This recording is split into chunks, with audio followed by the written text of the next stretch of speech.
மக்கள் இன்னைக்கு என்ன பார்க்க போறோம் அப்படின்னாக்கா, எஸ்வி சேகர் அவர்களோட இதயம் தொட்ட காட்சி.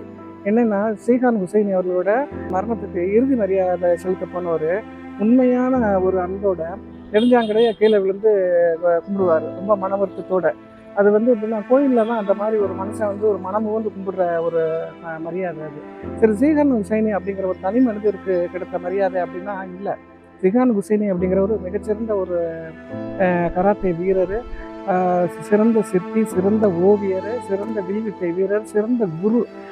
தனக்குன்னு வாழாம ஒரு கலைக்காகவே வாழ்ந்த ஒரு கலைஞர். அந்த கலைஞரை சிறப்பிக்கிறதுக்காக இந்த கலைஞர் கோயிலில் அவர் ஒரு சிறப்பு மரியாதை செஞ்சிருப்பாரு. சுமாராக ஒரு 42 வருஷத்துக்கு முன்னாடி நாங்களாம் அவரை பார்த்துருக்கோம். ஸ்ரீகாந்த் ஹுசைனியை அவர் மதுரையில் நடந்து போகிறப்ப ஒரு அதிசய பொருளை ஒரு கண்காட்சி மாதிரி அவரை எல்லாருமே பார்ப்பாங்க. அந்த அளவுக்கு ஒரு கம்பீரமும் ஒரு கெத்தும் உள்ள மனுஷன், ஒரு சிறந்த கலைஞர் அப்படிங்கிறது அது எந்த விதமான சந்தேகமும் இல்லை. நிறைய அரசியல்வாதிகள், நிறைய சினிமா நடிகர்கள் இவங்கெல்லாம் இறந்து போனதுக்கு நிறைய பேர் போகிறாங்க வராங்க. அதெல்லாம் ஒரு நடிப்பு, ஒரு எல்லாம் போய் தொலையணுமே, ஒரு மரியாதைக்கு இவர் கணக்கு கொடுக்கணுமே அப்படிங்கிற மாதிரி போகிற மாதிரி.